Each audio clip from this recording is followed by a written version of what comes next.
I have a question. What? What are these people doing? What people? The people sitting there. Oh, you mean the audience? Yeah, what are they? Are you people really just sitting around waiting for this week's joke of the week? Those are hard to come up with. Come on, just sit there and watch the episode, learn a bit about the Foundry, and we'll tell you about some good or crappy missions. Okay, we can't do jokes of the week all the time for you guys. Sorry, I'm just sorry. Just sit there and be quiet. We're gonna talk for a while, so just sit down.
And welcome to the Foundry Files. I'm Wee and that person there, also known as the letter being, is Murphy.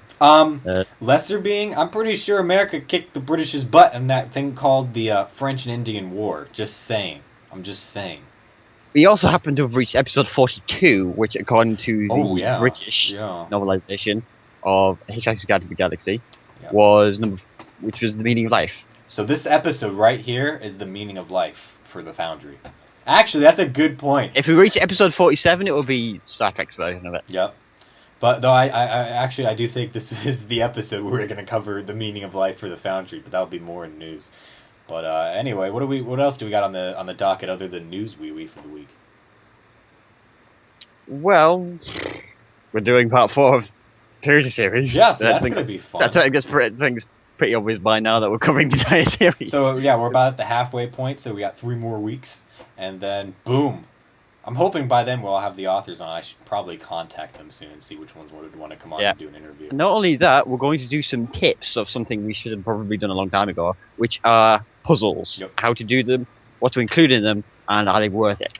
Yeah, because we've been playing a few of these Purity missions and been like, should it have a puzzle? And when is the puzzle working? Because we've encountered puzzles that worked and puzzles that don't work, and it's going to be interesting because we're going to cover the puzzle in the review that is in part 4, and I'll be interested to hear what we have to say about that. And then we'll have a quick community feedback thing to bring up to you guys that's going on for the transition to season 8. So we'll bring that up. But why don't we roll into the news because we got a lot of it.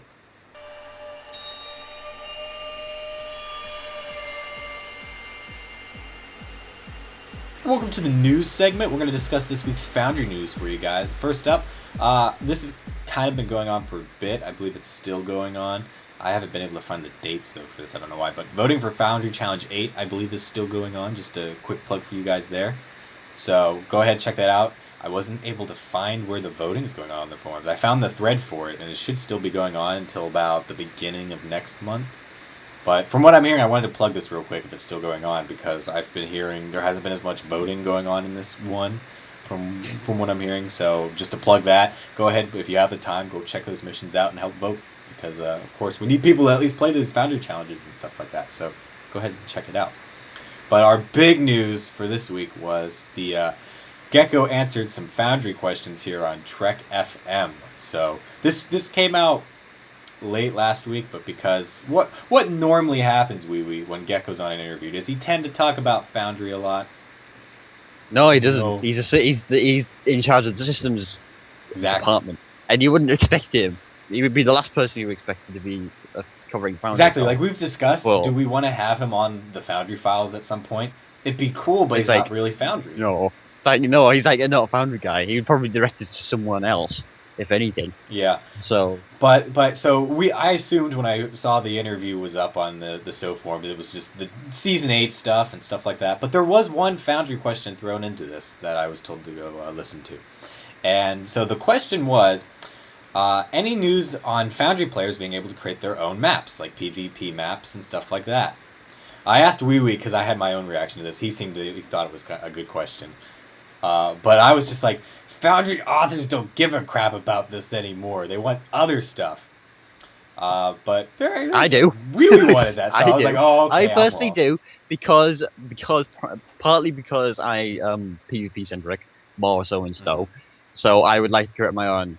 Well, specifically ground, not really space. I would like Facility 4218 as a PvP map as well. I will. I would like to create my own PvP maps. It's for something like for the fleet events that we have in Jupiter Force as well. That's what I was just thinking. I'd like that ability. Good PvP maps from players being made. That would make PvP so much better. Ground ones, yeah, because the only good ground one is Shantytown. Exactly. The rest are terrible. Dude, imagine if you could make Deep Space Nine as a PvP map. That would be so sweet. Like shooting from the top levels around Quarks and shit. That'd be fun. But so that question was asked, and out of any Foundry question possible, I was just like, there's some better ones to ask here. So I wasn't like super thrilled with what I thought was going to be the answer. Here's how I actually reacted to Geko's answer to this question.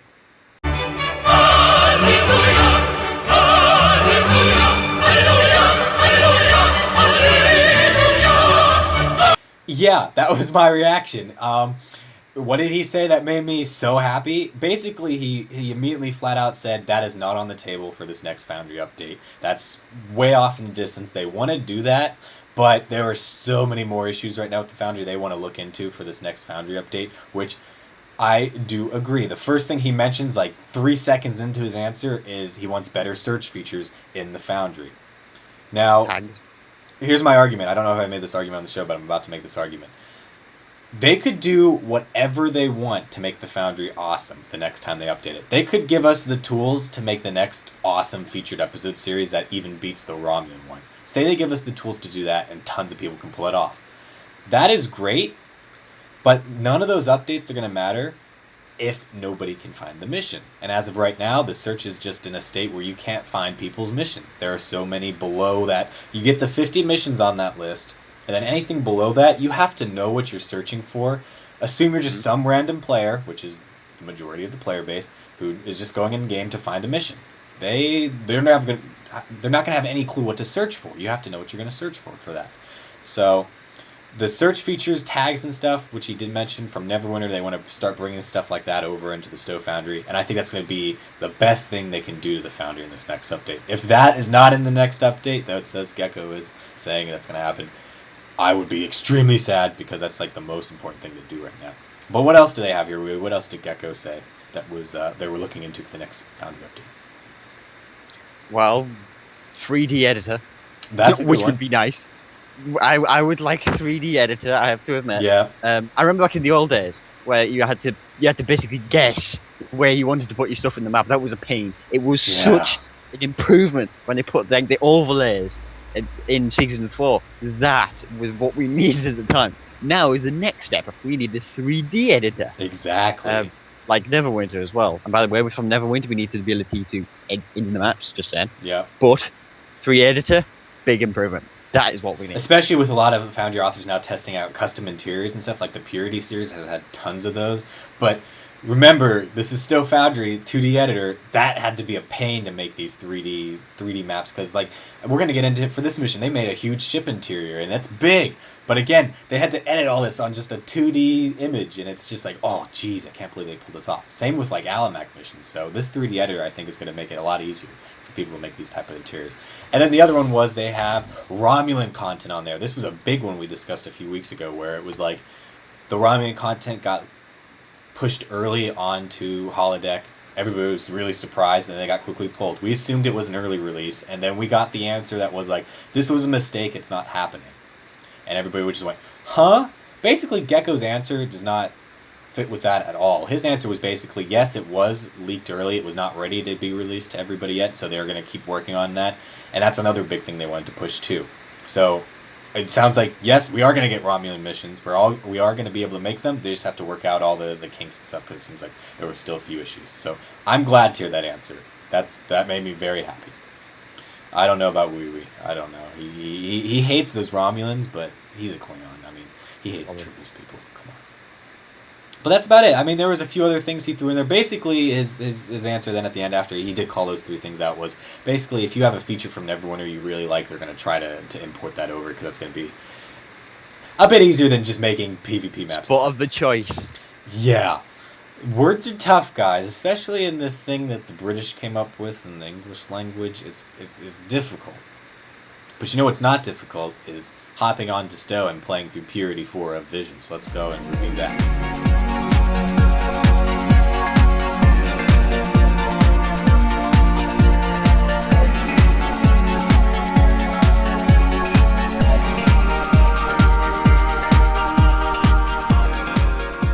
And on to the review for this week. We have Purity 4 of Vision. Now,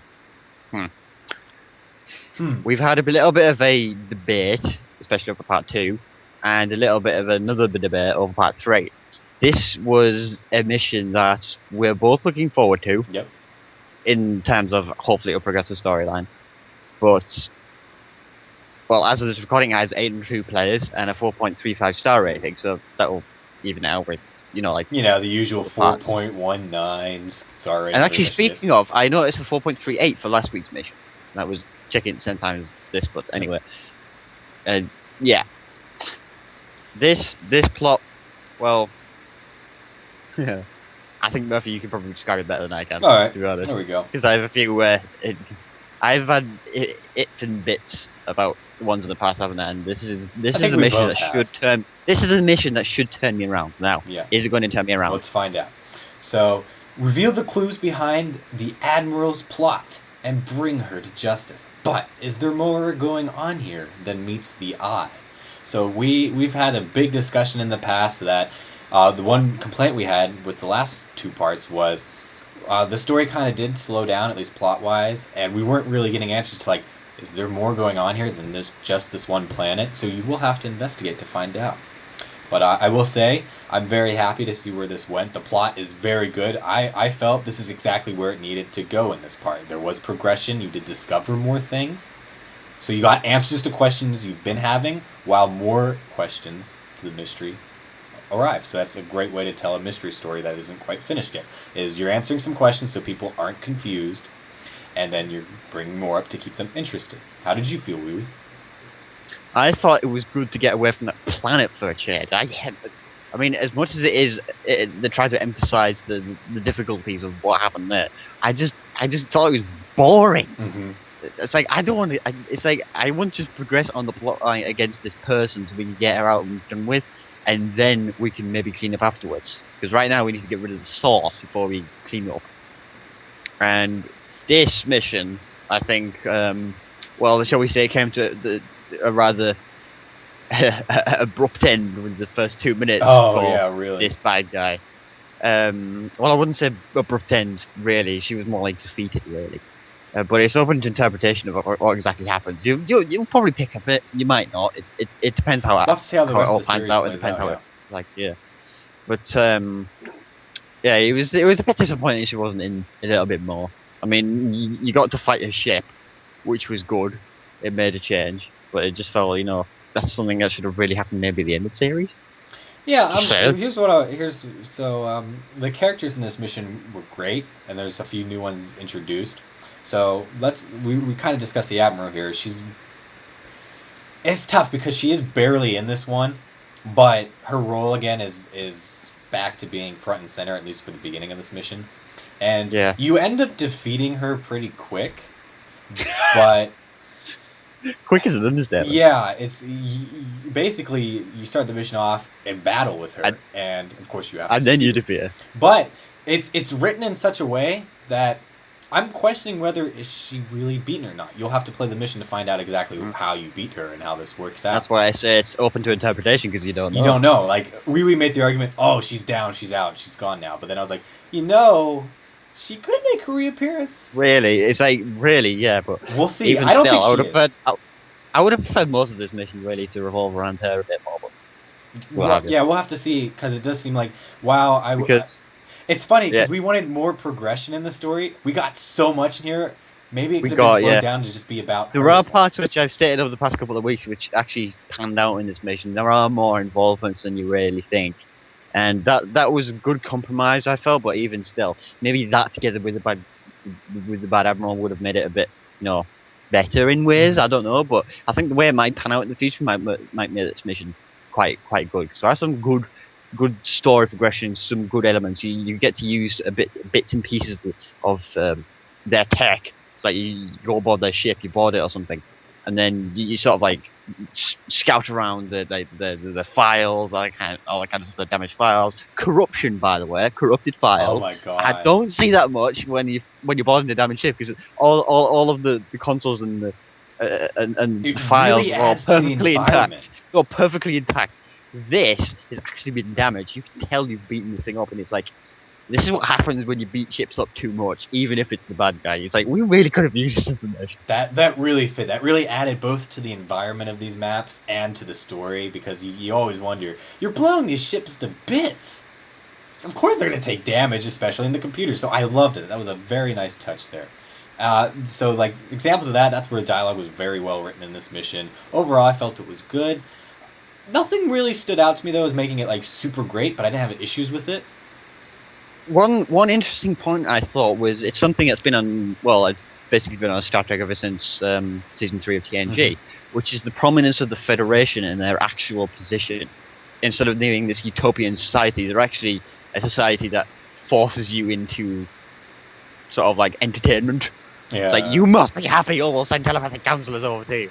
And this is exactly what these bartenders in one point in the mission that you will encounter basically said the Federation is basically an empire, and that like there's no better than the Cardassians. In fact, the Cardassians are better than you, or something. I love that character. It's just a side character, but he has a great point to make. I get your point. Everyone at that bar basically said the same thing in just different ways, and it's like the entire bar doesn't like you whatsoever. It's so like you're walking around there feeling kind of in an awkward state, but it's so great. It's just like this is cool. It's not the usual Federation propaganda that you're used to giving. I mean, is it warranted? It's an interesting look at this for the Federation because we all like to think that the Federation is great and stuff, but you begin to question it and you start to see where people are coming from. And that's what I think maybe what the Admiral saw.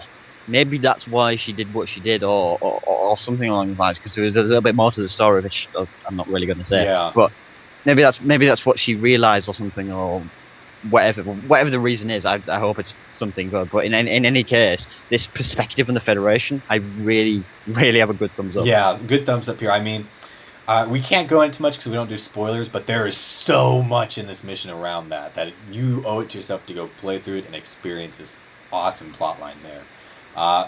Great canon usage in this mission with some touchstoning. It's just basically like name drops. Like I think the Sona get name dropped, and that was cool. I felt like they were going to play a bigger part, but they don't really.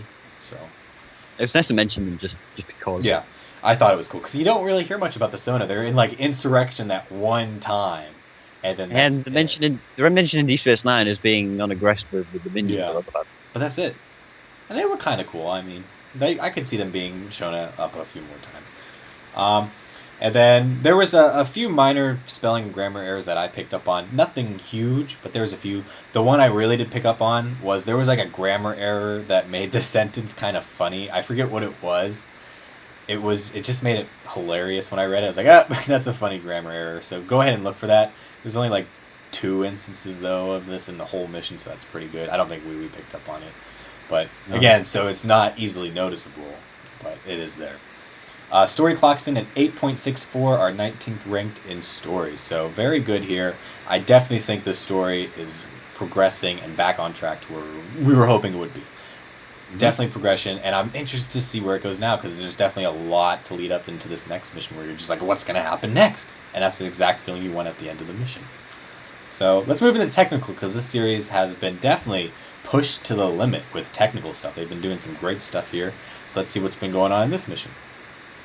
Great map usage in this one again. Lots of cool customized maps. I'm trying to think. There wasn't really any pre-made maps used. I think all of them were pretty much customized in some way. The two I liked, I would love to point out, is when you go over to the Admiral's ship. That one was just brilliantly done, especially for a ship interior. I loved it. Usually we see it's usually a used ship interior, and I could see them going with that. But just because it was customized and it's so well customized, it's awesome. This was based. This was one of. There was a Federation ship interior that was used as a base model, and this map basically transformed it by just putting walls a little bit closer, making things more realistic, and just generally just making it better. I mean, you've half damaged the ship, so it's like smoke effects and fire and plasma, the things flying out the wall. It really makes it look good and damaged. It really makes it look like a genuine interior. One little thing though was a little funny point is when we go down one of the decks on that same map, which is a good transition point, by the way. Is my Boff got stuck in some debris.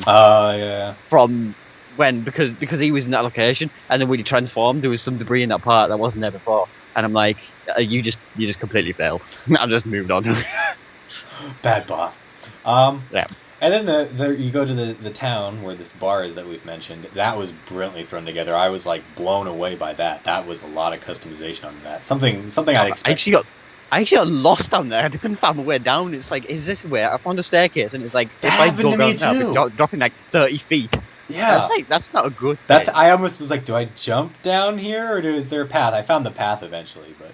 And if you don't recognize the base model, it's actually the Nupada Desert, which he used. Oh, I did not recognize that. That's big sweet. arch in the background is the Nupada Desert. That's sweet. I did not recognize that. That's what he used. But it is a really cool map. So stuff like that, that's going to be something completely new. So it's not going to be like, oh, I've seen this before. You're going to see some cool new maps in this mission. So that's really cool to see. And that seems to be a common... I'm really excited for more missions from this series because it seems like we've been getting a lot more new custom maps as the series goes on. So that's really cool to see. Good transitions in this mission. Also a few great ones where you just avoid a map trigger like the one we mentioned. A few issues around it, of course. Like Wee Wee's Boff got stuck. I was lucky I didn't have one get stuck there, but I could see it easily happening. My Buff getting stuck wasn't really the fault of the map makers. It was more like, well, that Buff just completely failed me altogether. It was standing there when it happened. Yeah, it's just I just left him there. So the technique in this mission's a little weird because they pushed it to the limit. They did some of the coolest stuff that you don't see in many other missions, so they definitely know how the Foundry works. And there's some really advanced technical usage in this mission. However, some issues have popped up because of it. Like the interior map is really cool and all, but the issue that comes up is bridge officer pathing. That's really messed up on that map. Like they do tell you in the dialogue, use your waypoints to move your bridge officers through. Because I know none of my bridge officers would go through doorways. Yeah, that was the problem. Most of mine got through, apart from the one Buff that got stuck in the debris. But most of mine managed to get through pretty fine. Yeah, but that's something I've noticed in quite a few Foundry missions actually. Some of the more enclosed, more realistic maps, they do tend to bug out with the Buffs because they don't go through things properly. And when you transition, you just get stuck halfway through a wall or something, and it's really inconvenient, really, if you're facing a few mobs. Another one I noticed was you go to like the ship's brig or whatever. And a few of the prisoners are not in the brig. They're outside running around. I don't know what was going on there, so you wanted to make sure they're all in the brig. It was weird. It was like they were trying to run back into the brig, but of course the force fields are up and stuff, so they can't get back in. So it's weird, so you want to check that out, because there's that's a little technical... that's a little technical issue there. There, I said it. Great art asset usage to create rooms in the towns in this missions. Like especially, they use the art assets brilliantly on the ship interior. That nails the environment there of the destruction and the also when they make the bar. I loved the bar map, like where you go into the bar. That they use some great art assets. Like they have a pool table in there. When the heck was that added to Stowe? I've never seen that art asset before. I haven't seen it before. That was sweet. Like. I saw a forum post where somebody was like, this bar is so much better than Drozana, Cryptic. Go fix Drozana. I kind of had to agree. I go, yeah, you know what? This felt like more of a grimy bar like you saw on, what was it? Narendra or whatever it is? Narendra 3. Yeah, that planet. That's where Final Frontier took No. place, right? Where did Final Frontier take place? No, Render 3 was the Enterprise C thing. It was yeah. Nimbus 3. Nimbus 3. It started with an N. It was close. So many threes. Oh, come on. Anyway, we've mentioned ground quite a lot. We haven't mentioned space yet, actually. There were quite a few good space maps, I have to say. Yeah, that's true. There was an asteroid field towards the end with sort of electric effects and the thing. The asteroids, really, I could tell it was put together really simply because when you look on the mini map, it was sort of you could see the round edges of where the things were, but that was about it. But I thought space was pretty well customized, considering it. It's space. Yeah. It's called space. Nothing there. There was actually some cool things to look at, so that was cool to see. Great creativity in this mission. You're gonna have some multiple wow moments with some cool triggers and the awesome map. So they definitely put a lot of time and effort into the different technical things, including story. Story, you're gonna get some great. Ooh, I didn't see that coming stuff. I mean, you kind of get where it's going, but I didn't know it was gonna be this. I knew there was something bigger going on here. You'll just have to figure out what. Some improvements to user help could be used though in this mission. The one part I will say that I picked up on that could use a lot more help is the puzzle. The puzzle I felt could use a little more instructions because I did get lost, especially once you complete the puzzle. There's this database you have to go through, and I had no idea what to look for. Oh my god, that was a bit. There were a couple of objectives which were more summary of the missions again in this mission, so unfortunately it's a repeating pattern in the series. Part 5 and 6 could still fix this, but most of the series is covered by, plagued more like is the right word, by nothing but summary of the mission objectives rather than an actual objective itself. Yeah. Like, the plot thickens was one of the objectives. It's like, that's not helpful of what I have to do. Yeah, you want to make sure that's clear so the person can understand. Luckily, I think you can still figure out what to do in the mission, but of course it's always better if you just keep those instructions very easy to understand for anybody who's playing the game. And then there's some minor Foundry limitations picked up here. Like we've got the pathing issues. Foundry authors have no control over that. It's something Cryptic has to fix. Some of the triggers were a little wonky and stuff like that. I think it really has to do though with the character dialogue. Like they have the out of character text. We mentioned this last episode where they had to say this happens, but they can't really cause it. Like there's a part where a dude's supposed to run away from you or something like that. And, of course, they have to use the out-of-character text because you can't really just tell a dude, go run here, and then have him fall. It's weird. It's like this story limitation just because of the fact. It'd be nice that text, though. You just tell an NPC, go over there, and he actually does it. Yep. Instead of just doing the patrol back and forth and it gets all screwed up. Just said. We're just saying, Geko. Anyway, technical checks in at 7.72. It is tied 17th with 4 other missions. We have a 5-way tie here. Crossing Admiral, 1 of 3, part 1. Great Cares, I see you smiling there, Murph. I know what you're thinking. A good ship goes to war, and for every action, part 3. So we have a 5-way tie. The first one we have, and they're all 7.72 in technical. So, yeah, there he goes again. The more we do this show, I realize you just won't stop. You just love it when more missions can get involved with each other in these, now, what is it, 5 ways? Yeah, that's... Okay. Anyway, let's move on to gameplay with Wee Wee. I don't want to add a title this week. We'll Game Master Wee Wee. Go ahead, Wee Wee. What we got in gameplay? I mean, we've been kind of hard on. We got gameplay, space for a change. Oh, that's Which good. is good. We've been waiting for space that. gameplay is, well, to start with, is only a bit functional. There's not much to do in this part of the mission, but there's no bad points either. Really, it's mainly dictated by the combat. So generally, what I found was I found shooting stuff more enjoyable than actually going to where it is. I mean, that's pretty much the case about 100% of the time anyway. Yeah. But my main principle on this is the fact that, well, you don't really have much to do in sort of like a combination of terms in sort of like inventive terms, so to speak. You just move over here, you trigger something, usually a combat mob, and there's maybe a couple of mobs on the side to go with, and you just move there, bit of dialogue, keep moving. So I think that's the general problem actually with a lot of space things. Space combat is the more focused of it, so people tend to ignore what you can do inventively in space. It can be constituted as a bit more limiting than ground, but at the same time, you have just as many capabilities in space as ground. so there is realistically no reason why not to.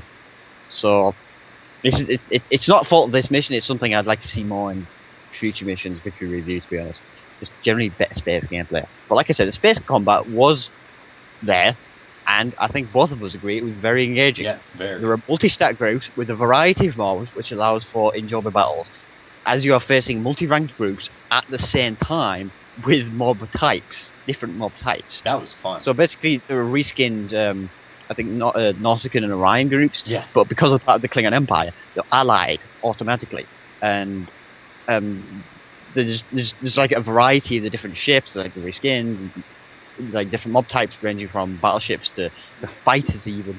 And it's like, well, that's a lot of different varieties I've seen in a multi-stack. That's something unique. I haven't seen that before, which is actually rather surprising, to be honest. Yeah. But generally, yeah, I think space combat definitely up on this mission. We were both craving good space battles. I think this mission delivered. Yeah. Yeah, I think this is delivered. A bit more would be nice in a couple of future missions. I have a feeling that we're going to see it at part 6. We're going to see another epic end battle in part 6. I feel it's coming. It's just, this was a good one though for the halfway point. Every series. But yeah, there is a bit of ground still. It's not as a focus of this mission, but the ground gameplay was still pretty enjoyable. There's quite a number of optional things to do, both dialogue and interactions, and these add to the story. I mean, one of the consoles you are on that ship is that. Well, I think it was the same console where the puzzle was, and which I'll get into in a second. And you, Murphy, I don't know if you read that. It was sort of like it's an optional thing with like a million different options. Oh yeah, I read all that. Logs and the maintenance logs and the current stats of the ship, and it was all corrupted. And it's like that is quite an optional thing to have. I loved that. I think what kept me going through that was the corrupted files. I wanted to know what got corrupted and what didn't, what survived the damage. So I wanted to see whose files survived. The thing about it was, I mean, there was maybe only one file which was corrupted, which you really needed to know. The rest that were corrupted, you didn't need to know. It's sort of like irrelevant. Plus, you are looking for a certain file. Yeah, so you do the puzzle. It's a little confusing, but you can do it. The thing I liked about the puzzle was it's not simple, but it's still simple enough that you can do it. Like there's a little more to it. There's a little more thought to it. So it's not just something you're just going to go, oh, puzzle. Plus, it's pretty early on. The thing about this puzzle is I don't know whether I missed it. I don't know if there was like sort of like whether it's sort of like common knowledge of Starfleet ship systems. By the way, I don't think it would be, and or if there's any sort of like pre-dialogue to this, because I found it rather confusing saying like you have to insert this red ship, then the yellow ship, and the green ship, and it's like this is basically a guessing game for me. I don't know anything about how you have to do it. I mean, you see Data and Picard and Riker and like Geordi just rearranging chips all the time in TNG, don't you? But in this case, it's like, well, it's different technology, slightly different, it's more modern, and, well, last time I checked, we're a bit behind the times. We're like 400 years in the past. I don't think we should have any knowledge of ships in the future. But, again, this is an Excelsior-class ship, so it is a little older than our normal ships. Well, you get the general principle. You're not really supposed to know this stuff, and yet there's no clues to it, and you just have to guess through it. It's like, how am I supposed to know a red ship goes first or not? Now, there is a file, I think, that tells you this. Like, I got the order. I don't know if you crossed that. I didn't see it. I remember that concept had like a million different optional things to do, and I'm like, which one does this? That's the thing. I think it needs a little more refinement so you can easily find, because there's a lot of options, and those options go into other options. Yeah, I mean, I did that one. I did like the logs one last because the objective advanced. I was clicking on the things and it advanced the objective instead of the optional things. It's like I didn't really want to do that. So it's like maybe making it different consoles, like adding a couple of consoles or making it to the different ones along the side would be nice. Yeah. But generally, I thought it was a good puzzle, but a little bit of refinement because we don't have knowledge of future stuff. Just saying. But yeah, there was a bit of ground combat as well, and it was interesting. There's a good number of scattered groups in logical places with a couple of instances of multi-stacking, but generally it's, I think, if I have to say something, in the series so far, ground combat has been a bit of a letdown. If you think about it, because you've had single groups, granted high level ones, in the past couple of missions, I think maybe in the first mission as well, and then all the higher mobs towards the end, like all the multi-stacking towards the end. This mission's not really the case because it's more focused on space, but in this case, there's very few instances of multi-stacking, and well, there's nothing special about it. Really, you progress through them, and then that's it. Yeah, I was fine with it. I enjoyed the combat in this one. I don't know if it's like the best example. The best example I've got right now for a Foundry mission is H2O Rats, where he flanks you and mobs beam in and all that stuff. I'd love to see that in this, but I felt it was okay. I think I had a little more difficulty on the ship interior one because my boffs were always getting stuck, so of course it was usually just me and one other boff fighting those mobs. It wasn't too difficult though, where it was just like, oh my god, this is so annoying because my boffs keep getting stuck. It was just like, okay, I can deal with these still. It's a little tougher, but I can still handle it. I think that's where I got up to a little bit there. But yeah, otherwise, there's not much multi-stacking. But it's not grindy either. Like, there was that one where you had a lot to go through. This one, it felt like there was a good amount. I wouldn't take any out. I wouldn't put any more in. It just felt good for the story, at least. Later mobs in the mission as well are pretty good, I have to say. But there is a little bit of replayability, but again, limited to alternate dialogue, not really an alternate ending, which, to be honest, isn't entirely surprising considering it's, like a multi-part arc. Yeah. I would expect an alternate ending for part 6, but not the ones in between, because it doesn't really make any sense. So, overall gameplay scored a 7, perfect 7. Wow. And it tied, again, with 29th with The Prisoner Part 3, which is Part 3 of Revo's Klingon series. Yep. So very good. Both of those are like in the middle too, so that's interesting to see. But overall, what do we think of the mission, Wee Wee? Well, I think it's a good mission overall, and I think it's a good progression of the Purity series so far. The mission finally adds a good story progression to the overall arc whilst maintaining great technical achievements and average gameplay mechanics. So it maintains a couple of stuff, whether it's good or bad, but the story really picks up in this mission, and I think it's a bit late in the series for it to do that. But I'm glad it picked up at all. But what have you? It depends on the series so far. A 7.76 in 20th place puts it just behind Part 3, if I recall. Yeah. So they're like really close together, so it's good. I definitely really enjoyed this part. I felt like this is definitely where I would have expected it by now, and I like that this is where the story's going. So would have been nice early though. Yeah, it would have been nice if I think it's the whole we made this argument last time, but part 2 kind of felt thrown in. So maybe if that was out, I think it would be a lot higher up and stuff like that. But very good to see that this is where the series is, and pumped to see where the next 2 parts take us as we reach the end of the this awesome story. But anyway, we mentioned a lot about this puzzle in this mission, and we've been talking to you guys about how we want to talk about puzzles a bit. So let's move into our Foundry discussion on puzzles.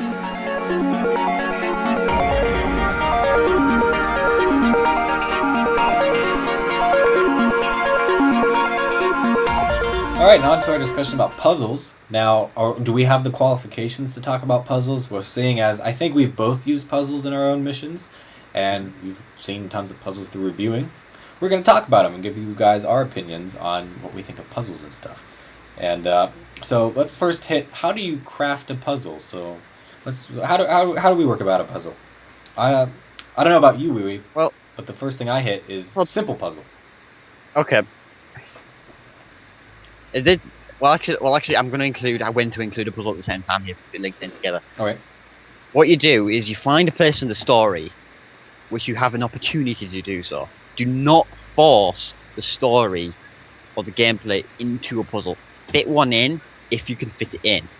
Make sure you flesh out your story first, and then if you get to a point where you need to access a console and it's like an alien console, where it seems a bit too good to simply conveniently get through it, add a puzzle, add like an encryption code into that and get through the code.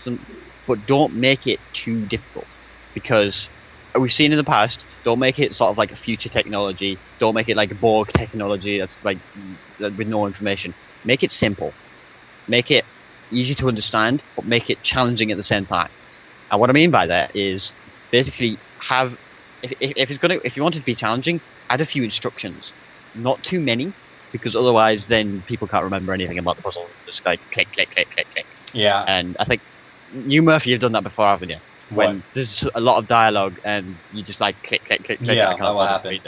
It really does depend on also where you put the puzzle. If you're going to put a really advanced puzzle into the mission and your mission's like 3 hours long, I'd say put it in at the beginning rather than the end, when your average player attention span, I'd say, is about an hour for a mission tops. Once you get past that, they kind of want to be done with it.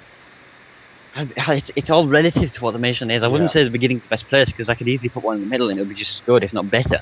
Even at the end as well. It's like, don't go out of your way to put one in just because. You don't do it just because you can. Do it because it's a good fit in. Like I said, so make something like a few points to remember. Maybe put something like an optional dialogue on the side saying like this is information from your ship or your away team. Like, we know this. How does it apply to this? It's like there's a code word or something. Maybe that you have to like type in the different code words and the different numbers or something like that. So something as simple as that.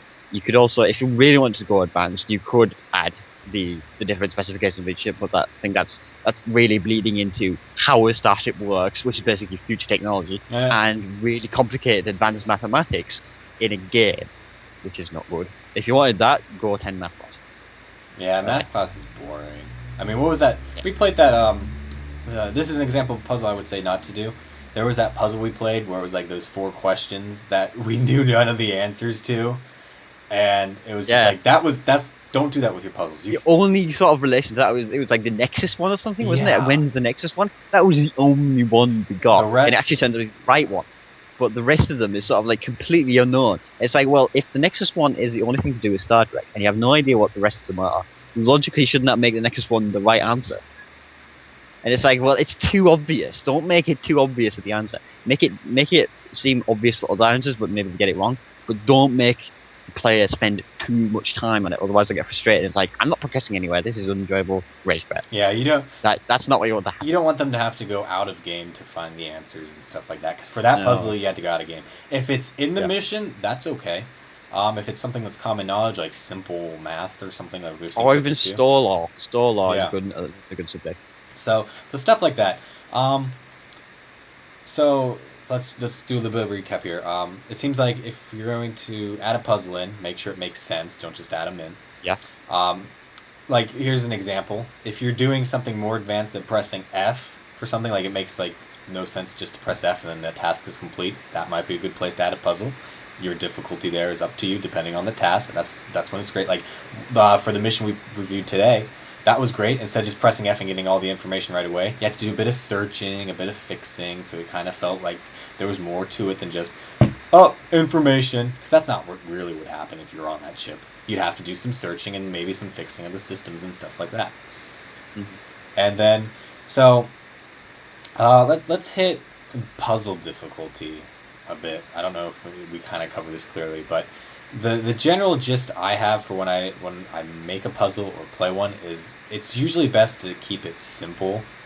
Like, if you don't have to put a lot of thought into it. I don't know the correct way of explaining it, but I know what you mean. Yeah, I think what you mean is basically like, make it simple enough, but not too simple to the point where you know the answer straight away. Make it challenging enough to make it sort of like one of the other answers appears to be the right answer, but it's not actually the right answer, or something like that. But like a code word is probably the most common one, because it could be any of them. But if it's a bit of information on the puzzle that basically says this is just as right as this, you have to guess which one it is. Then you have to apply logic to see what you've done so far. That's a specific situation, though. Like, for example, if you're chasing a bad guy or something, and there's like 2 bits of knowledge that apply to him, and you've learned this so far, it's like, what do you remember from the dialogue? Does this apply to this one, or does it apply to this one? It's like, okay, it's this one, because that makes more sense based on what he's done so far. That one's the right answer, and then so it is. And that kind of thing could work as well. But there are specific situations where something like that will work, and then there are more general things like code words, which will work across the board. But those tend to be a lot easier, because you have some kind of pre-information to what it is, generally. Yeah, and if now, that being said, like, puzzle simple, you can make a pretty advanced puzzle, though I would recommend, if you're going to do advanced puzzle, put like a dialogue option, because usually these are all done by dialogue, to skip, because there are those people who don't want to deal with puzzles. So put an option to skip, and also say something in your mission description that there are puzzles in this, because some people might just want to shoot crap up. So they'll want to know, oh, there's a puzzle in this, but you can or cannot skip it. So usually I would recommend, though, if it's really tough, just in case there is a player out there who can't do it, or they don't want to do it, they can just skip it right out. If it's something simple that it's just a matter of clicking the buttons in a certain order, I don't think you really need to skip, though it might be nice, I don't know. The remaining question is, are they worth it, though? Are the puzzles worth it? Now, it depends entirely on who's actually playing the mission in the first place. Yeah. That and the quality of the puzzle. Yeah, well, if you really want to go back to basics, it depends on whether you want to put a puzzle. Do you like puzzles? If so, put it in. If not, don't. Because it feels like one of those trees where it's like, if yes, yes. If not, no. It feels like one of those. In that case, if you like it, put it in. And put it in a convenient place, like we've both described so far. Now, the next question is, who will like it? Is it going to be complicated enough? Get somebody else to review it and ask for feedback. Get several people to do it. Yeah. If they're different type of gamers, it will help. And, well, not everybody will like the puzzle. It depends on who they are. Story, tech, and gameplay people will all have different opinions. Gameplay people will probably enjoy it more. Story, maybe, depending on how it applies to the story. And technical, probably not really. So generally, that kind of a thing, you won't appeal to everyone, but expect to appeal to a few people if it's in a decent place. Yeah, I feel like don't force puzzles in ever. Don't feel like every mission you make needs one, or if you're making one, you're like, oh, I don't have a puzzle. That's going to hurt how people feel about my mission. It's not. I mean, if you just make one that's a shooty thing, that's fine too. I mean, you don't need a puzzle in every mission. If it makes sense, though, like, we've said it on reviews before where we felt this area could have used a puzzle because it made more sense than just hitting F or stuff like that. Yeah. It doesn't have to be dialogue puzzles. There are exceptional cases where you can put it even mob kill puzzles. You can say, like, do you kill this mob to trigger this? If not, well, you failed. And it could be an interactions puzzle. I think Alamak did that a puzzle once, didn't he? For interactions in one of his missions. I think it might have been Ramek Nora, actually, where you had to figure out which pattern enhancer to get something done. And you had to wander across the room and figure out this one, is that right? No, it failed. Mm-hmm. Let's go back to the beginning again. And you have to establish an order. That kind of thing is good. You don't have to do dialogue all the time. A bit of variety. Variety is good. Something new, something people enjoy. Mob kills is probably it'll be a harder puzzle, but people will enjoy it more because it's mob kills. And interactions will be a good happy medium between the two, I'd say. Yeah, I say definitely. As somebody who loves puzzle games, the one problem I have, which made me raise this question, with most of the puzzles made in Stowe, is it's always strictly bound to dialogue, and it's usually click these buttons in a certain order because it is very limiting, but if you're creative, you can do other things. Well, the one in Cold Storage, the green one, where you have to listen to the tones is a unique one, because you have to listen to it. That kind of thing is actually a really good one because it's different to the rest of them, and that kind of thing would really have it. But if it's something like Colosseum where you just have to like guess the code words or something, or do maths, then it won't be as popular. Yeah, you know what? I was fine with that puzzle, but of course the ones where you're interacting with the map was a lot cooler. Like, the other one, too, is where you're on Defera, and you have to kind of stand your boss in a certain area. We don't really have the tech for this in the Foundry, I think, but that's an example of a good puzzle. One cryptic mission I will call out as one that kind of overused puzzles, and I wouldn't copy that, was the 4th mission of the Davidian series. I think that one has, like, 3 puzzles, all dialogue-based. There's the one where you're at the console that shocks you if you don't click the buttons in the right order. Yeah. There's the one with McCoy. Yeah. There's another one in there somewhere. I forget what it was. The Davidian series had a lot of puzzles. I think each mission had some sort of puzzle, but you got to a point where you're kind of done with puzzles. Because I know in the 4th mission, when I hit the McCoy puzzle, I'm like, oh, I'm done. I don't want to do any more puzzles. This is So you don't ever want a player when you add a puzzle to feel like that. So don't put too many puzzles in. I am guilty of this. I made a puzzle mission that I feel like I could take a few puzzles out. So don't worry, it's an issue even though I suffer from. But otherwise, I think puzzles definitely, if used in the right way, will very well enhance your mission and your gameplay experience, especially in the non-combat area. Because we always say, it's Star Trek. Not everything's shooty. We want that sometimes, because it is a video game. But if you can do something optional that's non-combat, that's always cool to see. So definitely put the creativity muscles to use in your brain when coming up with your puzzles, and you can have possibly a great puzzle.